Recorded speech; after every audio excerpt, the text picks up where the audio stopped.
I'm back in the last movement of the Archduke. We're running around the keyboard here. I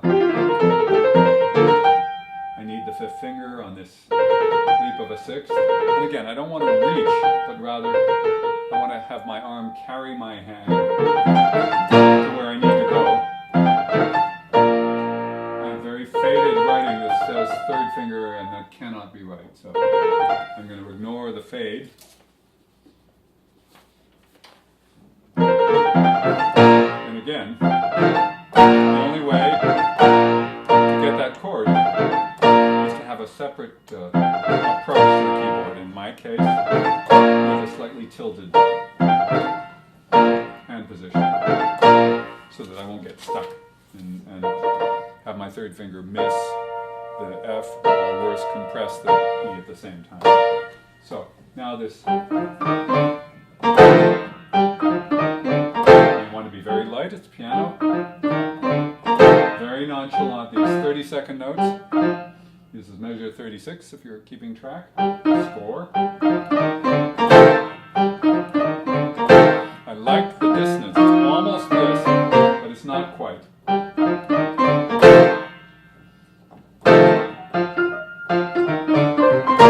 So you may shoot my hand there.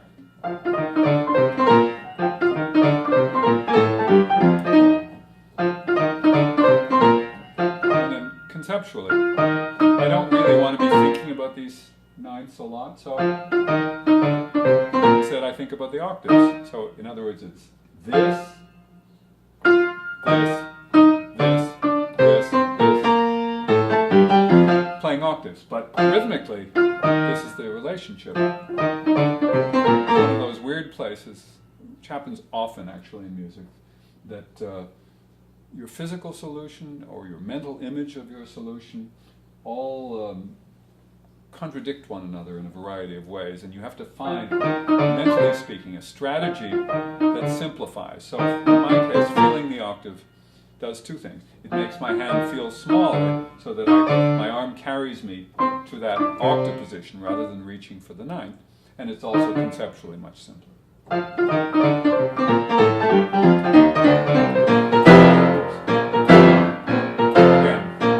Is to move laterally on the keyboard and try to grab this F major, which is really hard to do. If I want to optimize playing an F major chord with my right hand, it would never occur to me to grab it from here or grab it from here. I go from my body toward my thumb, toward the keyboard, the thumb being, of course, the shortest finger, and therefore it draws me into the keyboard. So if I know that that's the way I want to approach the keys, that's still the ideal way of approaching it when you're coming from some other notes. Because the left hand, it has a lead too, but it's not reversing. The right hand needs my attention. Right now it does, at least. So my eyes go there, and I also make sure to lead from fourth, not because fourth is closer to fifth in this case, but because I'm able to come out more naturally on the fourth, which is longer, than when really approach the keyboard. There we go. So.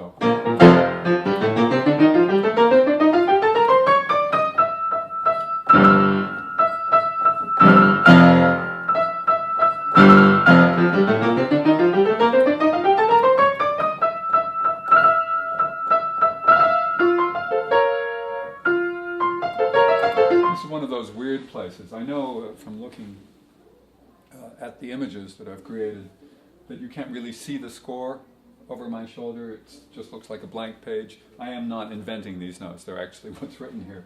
But it's one of those odd places where Beethoven chooses to write dots and dotted figures that go over the bar line. So you have 16ths, then a dotted eighth note, which goes beyond the second beat. For whatever reason, he found it simpler. And then 16th to 8th note, and the dot of that 8th note on the other side of the bar line. So the rhythm is 1 and 2 and 1 and 2. Instead of writing ties, he chose to simplify the note values so that you only have two note values, 16ths and dotted eighths.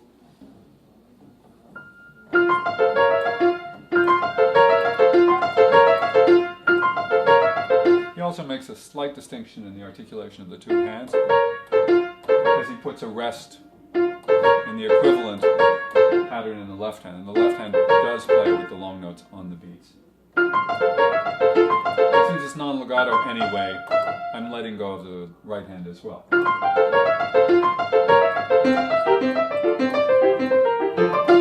So, I anticipated the octaves coming up, so I played an octave on the A when I shouldn't have. All I want is that single note. And then, in isolation, the octave fifth leap. And that needs my eyes for now, especially because it's all white notes. And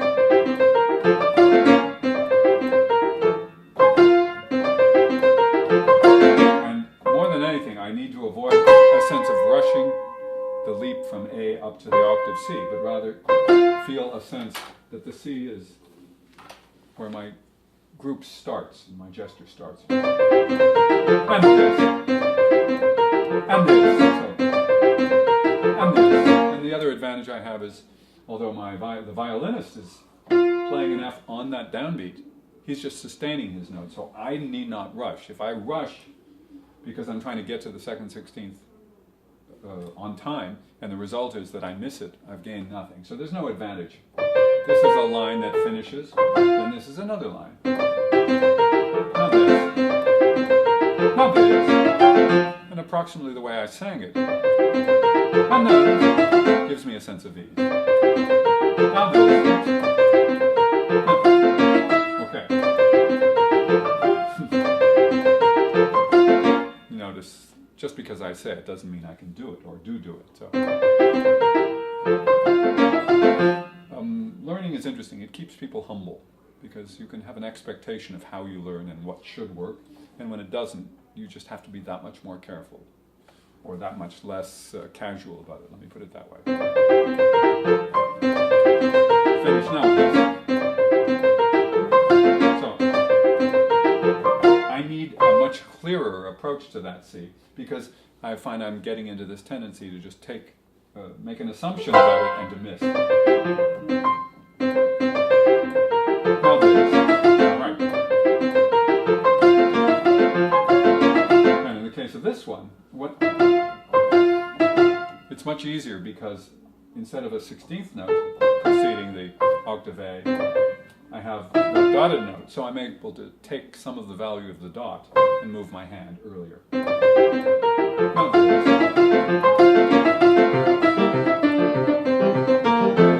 Now my partners have to play the same figure, but opposite one another, which is much harder. They play softly, I play bombastically.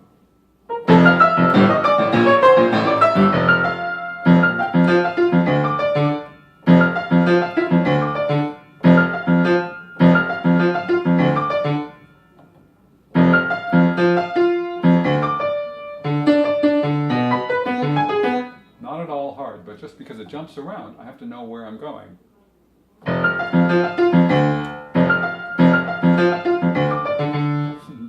I'm practicing too quickly here, because I'm not giving myself time to make the discriminating decisions that I so obviously need. Move and third.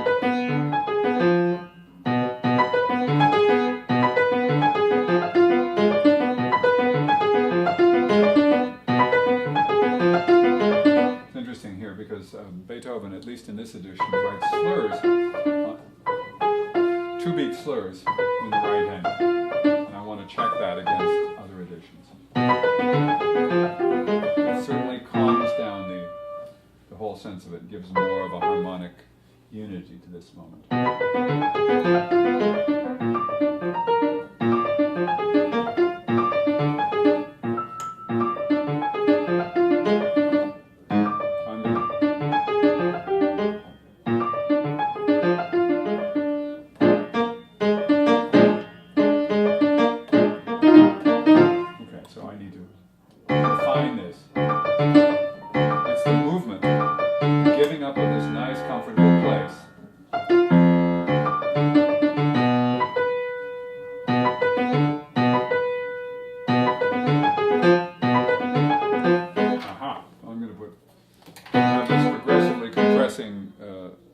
interval. So I'm going to go from 5, 1, 5, BB, 1, 4, 1, 3, and 1, 2, and that's ideal for me. Don't forget, ever, that fingering is ideal for one person. It may be ideal for everyone in many instances, but it isn't ideal for everyone in all instances. Okay, so that decision to get the fifth finger is the most important one in this passage for my left hand. So, and it calms down. Fifth. Yes.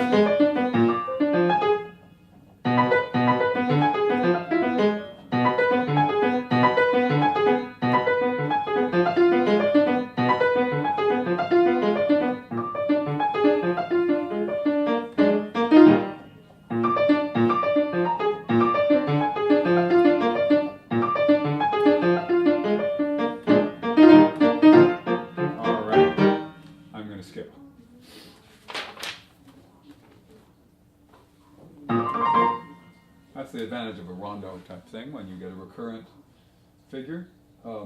Assuming that it doesn't change, then you've already practiced it before. Let's see. I'm at 103 now. Okay, this is different.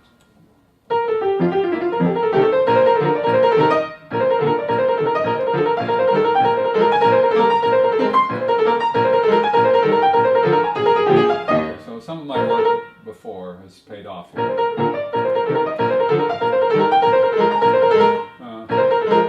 And let it be said, of course, if you learned something a long time ago, sometimes you just have to get rid of the dust, that some of the built-in grooves, neural pathways or whatever, are already available to you. You just have to remind yourself, you have to clarify that they're there. So it's nice to be pleasantly surprised when your body suddenly responds with something that it initially felt was foreign and then realizes, oh, I've done that before. And that's what with a piece that I'm revisiting, I try to find those places. Although sometimes, quite frankly, I'm surprised by how foreign something feels, which generally means that the first time I did it, I never quite embraced the solutions that I was looking for, or found elegant or simple enough ones.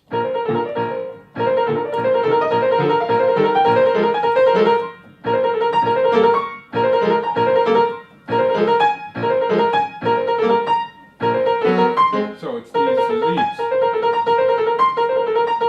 their direction and their distance that's important. Luckily, the left hand is fairly easy for me.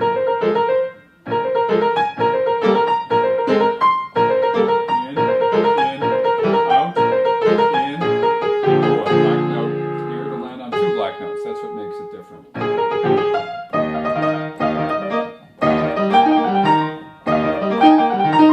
Well, we'll deal with that in a second.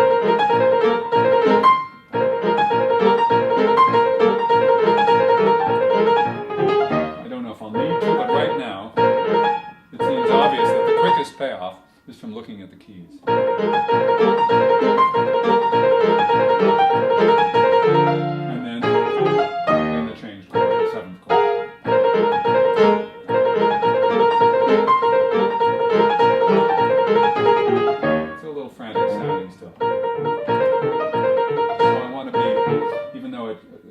Crescendo. Right now,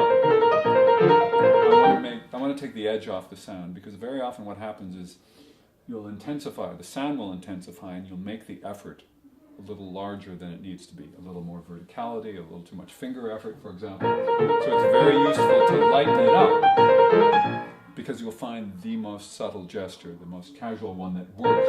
Then you can always add enhancements, as I mentioned before with articulation. When you see a quick staccato or something like that, or non-legato, play it legato first, or play it for line and simplicity of gesture.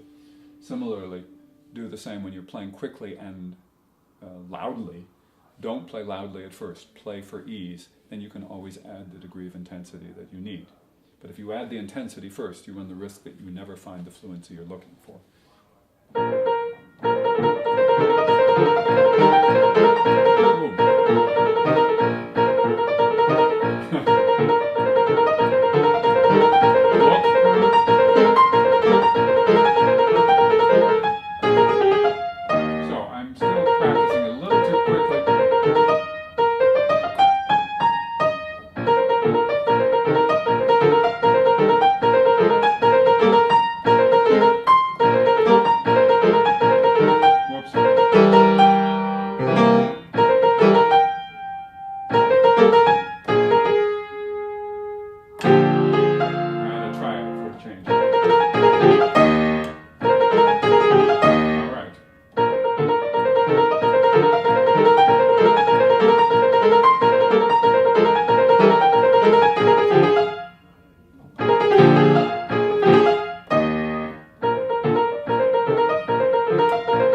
memorizing it, basically, because in my estimation, we use the word memorization, especially in the piano world, far too much as an imposition on learning. In other words, the thing you do because the contest or the jury or the performance requires it. Whereas in life away from the piano, very often something that is known is considered known, it's not considered memorized. Maybe math facts or math tables are considered memorized, but at the point at which you think 12 times 12, you don't think, I am tapping into my math facts, but rather you know that 12 times 12 is 144, it's a gross, whatever you choose to call it. In this case, if you really understand a passage, whether you're staring at the music or have it internalized, you really understand that passage. And if there's too much interaction with the music, if the music isn't just a reference, but is rather something you're desperately trying to rely on, if the notes come at you this quickly, you're not going to be able to rely on the information that you glean from the score. So you have to internalize it. And in cases where the difference between accuracy and inaccuracy, or almost there and all the way there, is just making sure that you're not controlled by the score, then you do the one step further and you learn it so that the score doesn't get in your way. Yay. Whoops.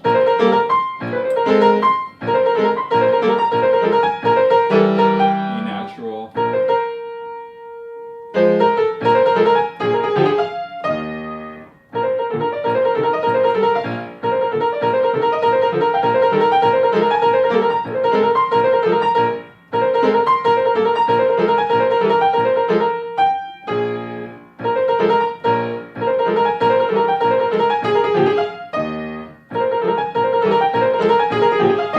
Point out one really important rule of thumb, something I certainly didn't invent, the law of diminishing return, which says basically if you try something long enough, it'll start to get worse rather than better. If you're drilling something and it doesn't quite click, or better yet, if you understand the way it works, but you know that your insistence or your impatience or whatever is getting in the way of it, dial it back, do it differently, play one hand at a time, play it more slowly. But don't continue to use the same behavior because it'll thwart you. And right now, I understand this passage, I understand what it means, and so I'm going to go on.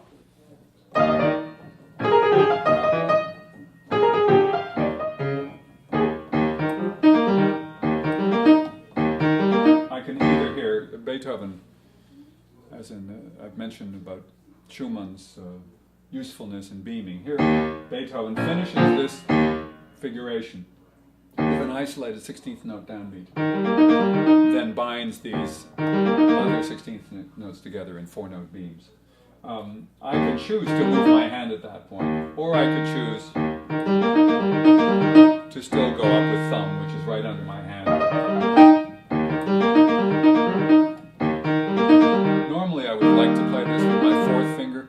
The problem is, again, with my thick fingers, that gets in the way if my hand is relatively straight. So I have to tilt it quite a lot so my fourth doesn't get stuck. And the result of tilting it is that the interval gets that much bigger. So in this case, I'm going to use third finger. I think I've written third finger. Whoops. I've written third finger in the past, so I want to remind myself of that.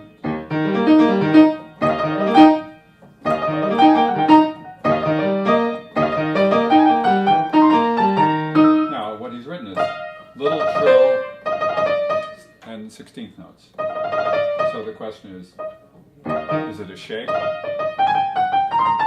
the speed at which you're playing.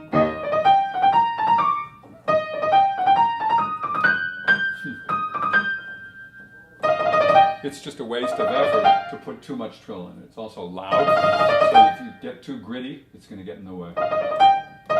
Here's where being interpretive. I have to decide if interpretively, and in terms of simplicity and elegance, it's more useful to think of this as one of those things from the classical era where there's a sort of conflation of the ornament and the notes that follow it, so that instead of getting an isolated ornament and then the ensuing straight 16th notes, it's closer to a quintuplet. So the inflection 2 in the bar, and reflection leads me to believe that's what I'm going to do.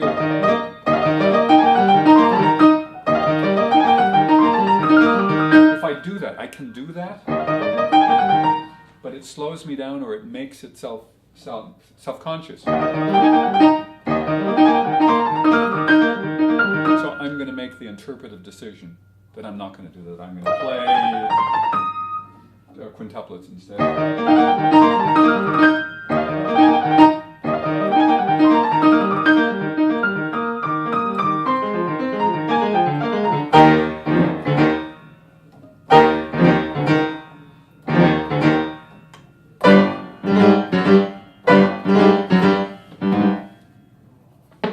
Just a small adjustment.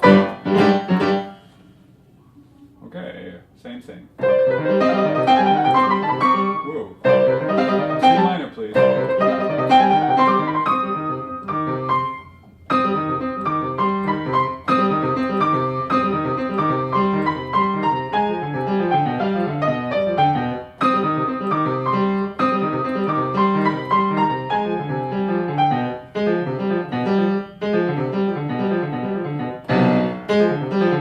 Perfect example of the need to reapproach the keyboard.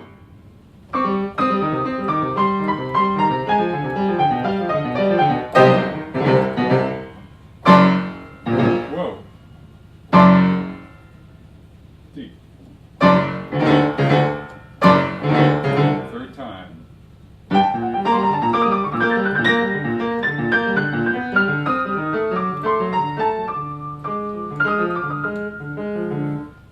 Stinky Beethoven. This again is an example of something that could be a mathematical quandary, but doesn't need to be. The left hand is triplets. The right hand he plays grace note to an eighth note to 2/16. So you have 4 against 3 in essence. In so many instances in this era and just before it, you would try to align them.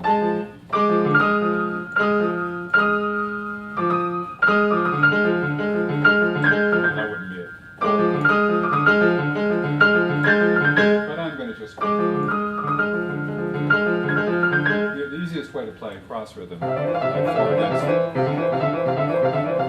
is to have the same sense of impulse in both arms. So 4 against 3, here's 4, it acts as 1, here's 3. So it's really very easy to play here's 5 against 3, basically because I'm not thinking of the interaction or the math. Similarly here, I don't want to be listening to my left hand. It's just going 1, 1, 1, 1, 1.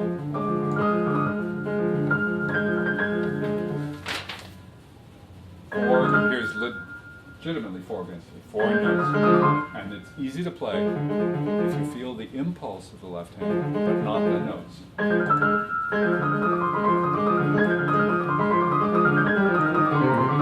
Whoops.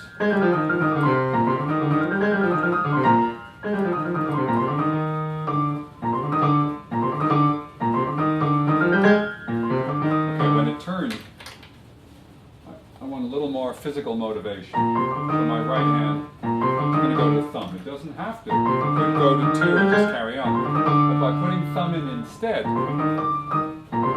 it drops right into place on the white note. Much easier. I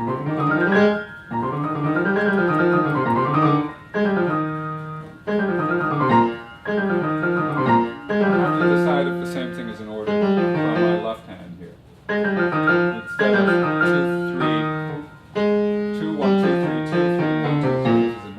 144. I think I like it better to go to thumb. With my right hand top. 1. It's just minutely more settled. 1, 1, 1. It's initially a little more complicated because I've never done that before. It feels delicious, so I'm going to stick with it.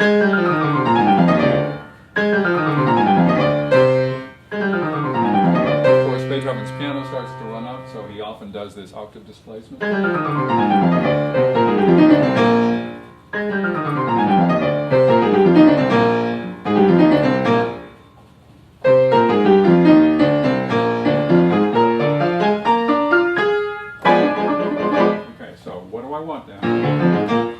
flat seventh chords. Standard B flat seventh chord that I learned as a kid was thumb on B in the right hand, thumb on F in the left hand. So you get these comfortable groups here. The question is it worth it here? The editor here suggests 5 3 2 1 5 3 2 1 5 3 2 1, which I think I've been using.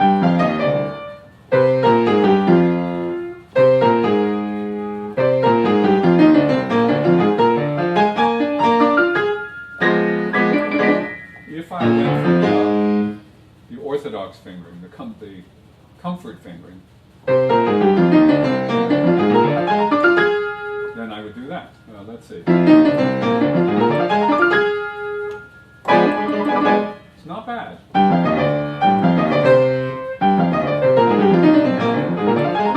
I actually like it better than this. In this case, I'm not crazy about elevating the 5 and 1 on black notes when my long fingers are on the white notes. So, even though I did this in the past, I'm going to do something different right now.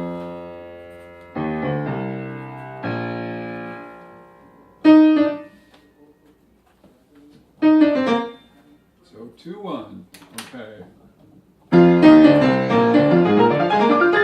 Yeah. Look. It's not by accident that generation to generation we've passed down oral traditions in our piano teaching of what certain fingerings should be. Doesn't mean they should be all of the time. It's just that barring any other complexities or unusual situational demands, that the orthodox fingerings are primarily designed for comfort and dependability. So why reinvent the wheel when you have a perfectly good round scale? I like it a lot, so.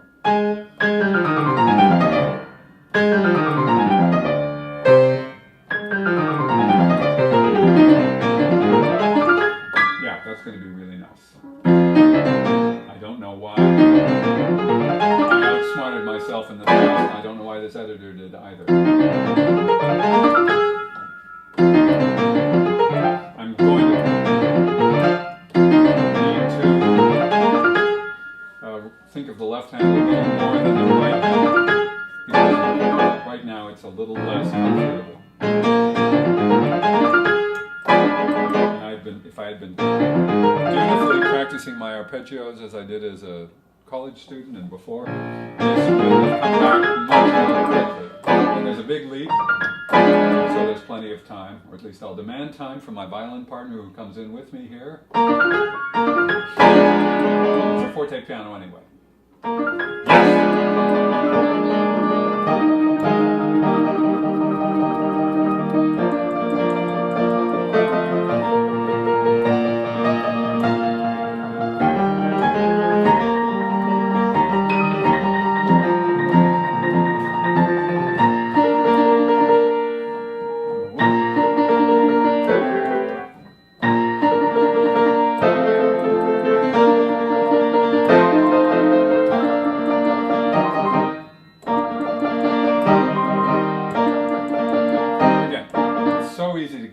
Slight awkwardness of these chords. Number one, I don't want to play them constantly in the same place. I want my arm to be able to move, provide a sense of direction and ease. There should be a number 2 after number 1. I'm going to forget it. All right, all is well. The sneakiness of Beethoven to split in the middle of a 6/16th group in the 6/8. So in other words, he's making it sound like 2/4 with half beats rather than 6/8 at this point. It's been 1, 2, now it's. So even reverses what would be natural in the left hand. It would be a whole lot easier to play an octave and then fill it in. But he has you fill it in this way.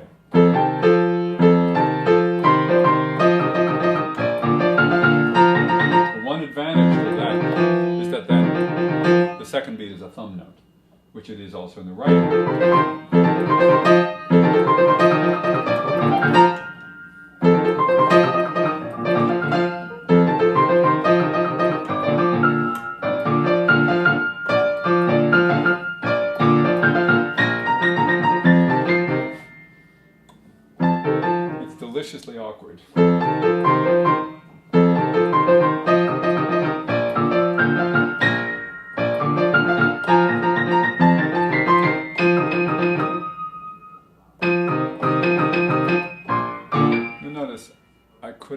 frustrated by it, but of course I don't want to be frustrated on camera. The deliciousness of the awkwardness means it's sort of like a worthy opponent. There's something about the problem that's head-scratchy, that makes you want to say, that shouldn't be as awkward as it is. What makes it awkward? And then it's like a puzzle. You try to figure out how you are confronted by the puzzle and what a strategy might be to enable you to transcend or solve the puzzle.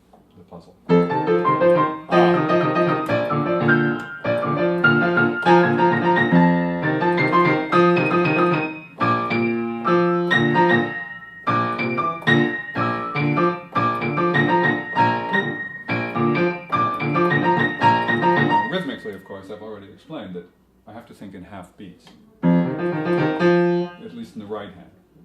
1 and, it's an octave and an octave. 1 and 2.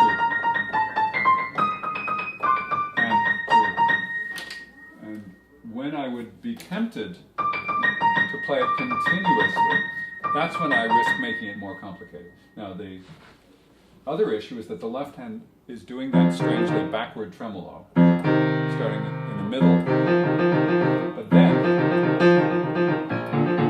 it's not moving. The right hand does the moving, so I think with my right hand, right hand. Whoops, I'm way too high. I'll never get up any further. Arrive. Octave. Now for our change, the left hand does move position on the second beat.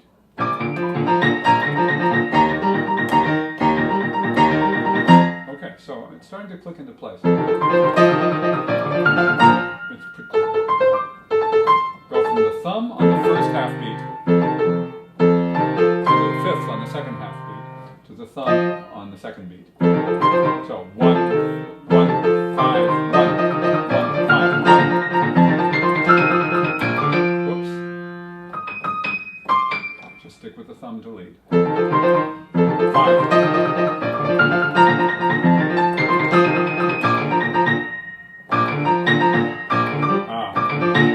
I anticipated on the way down.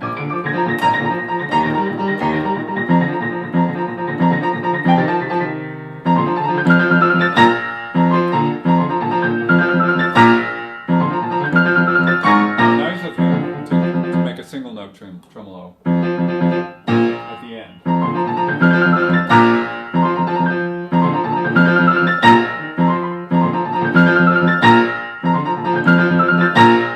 It just so happens that because of the tilt of my hand, because the center of my body is here, and I have to play way up there, it's just a little bit easier for me to play this last octave. Even though I played fourth finger on the A, play the octave with the fourth finger, because that angle is just more secure and much more comfortable than the fifth would be. It's a small matter. If I want to probably do the same thing, notate fourth finger for both hands. All right, back to these interesting. I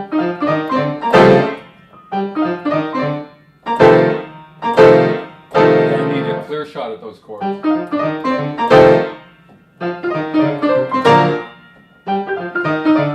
Okay, this is going in a different direction.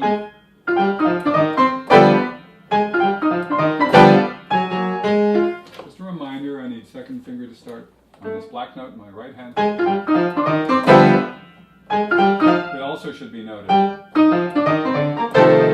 the first one starts with a leap of a sixth, coming down a seven. Second one is octave. Third one is an octave.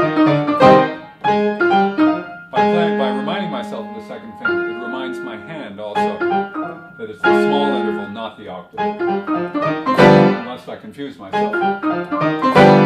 Octave. Octave.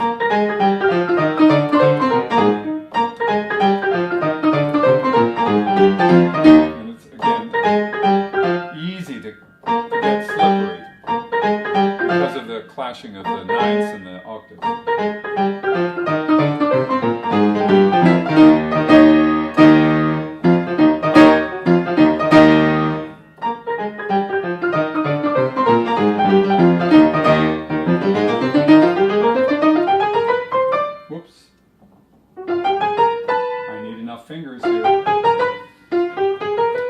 the fourth finger, this E flat scale, would normally have a fourth finger on A flat anyway. Here it's particularly important. I have an extra chromatic, so I need that fourth finger for sure. I was tending to seal it up with third, and I ran out of finger. Fourth, fourth, fourth, and then there's a triplet too.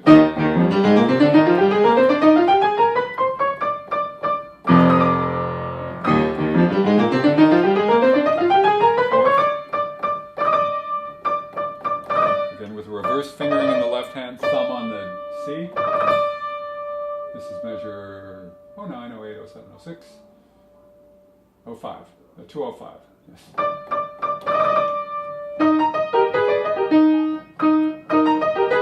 We've had this figure before in a different.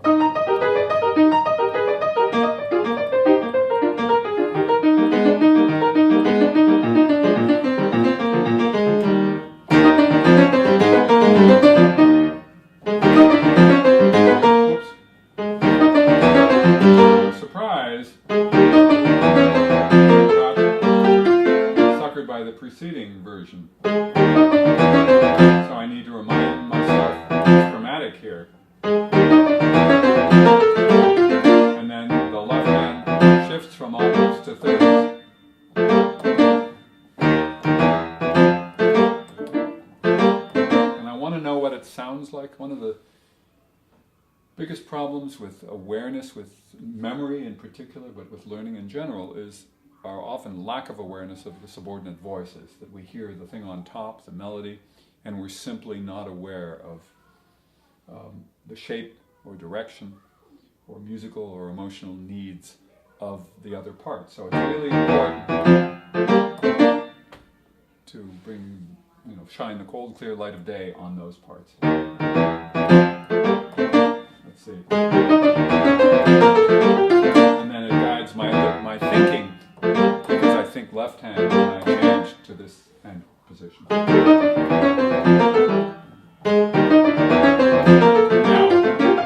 there we go. So.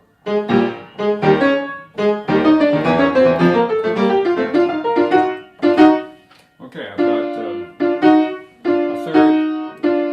going to a third, minor thirds, 2 white notes, 2 black notes. So. For my hand, it's much easier to go 1, 4, 2, 3, what I call inside-outside finger with this rotation, rather than 2, 4, 1, 3. This is just too stilted and too odd for my 1 and 3 to be nearly as comfortable as this fingering is. 1, 4, 2, 3. White notes, black notes. So, unfortunately, the 1 and 4 is a lousy fingering for then getting me down. I have to go one step further and adjust my fingering for down here. I think I'll do 1 and 2.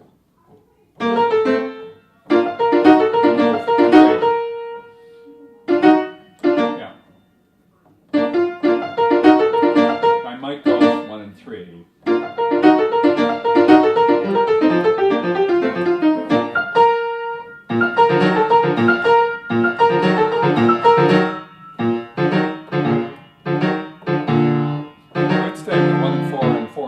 Let's see if that works.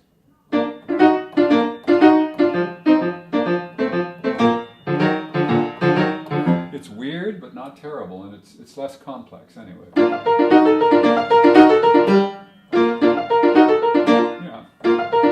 So I'm going to erase my 1 and 2 and let it ride. I will let the results come. In other words, I'm not committed one way or the other right now.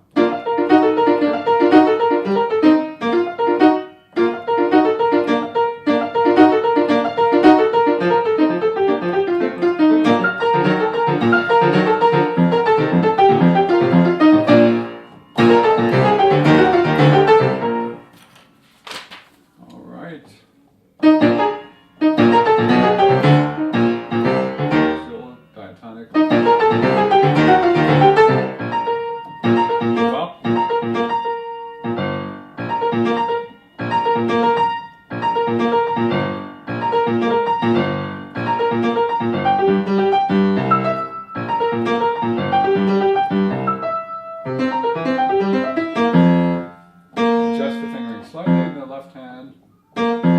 Thumb on B flat just to make it easier for getting the F.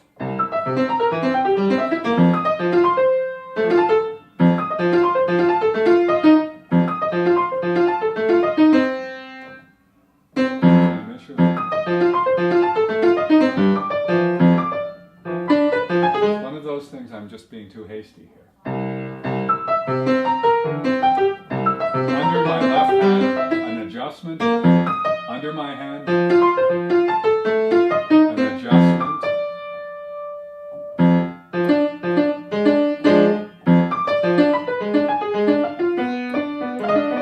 So, C7th, the 7th with the thumb.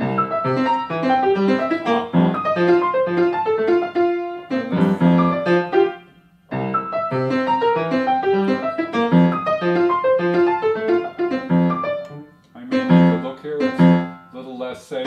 This black to white gives me a sense of direction. The white to white gives me much less of a sense of a direction. Hello there.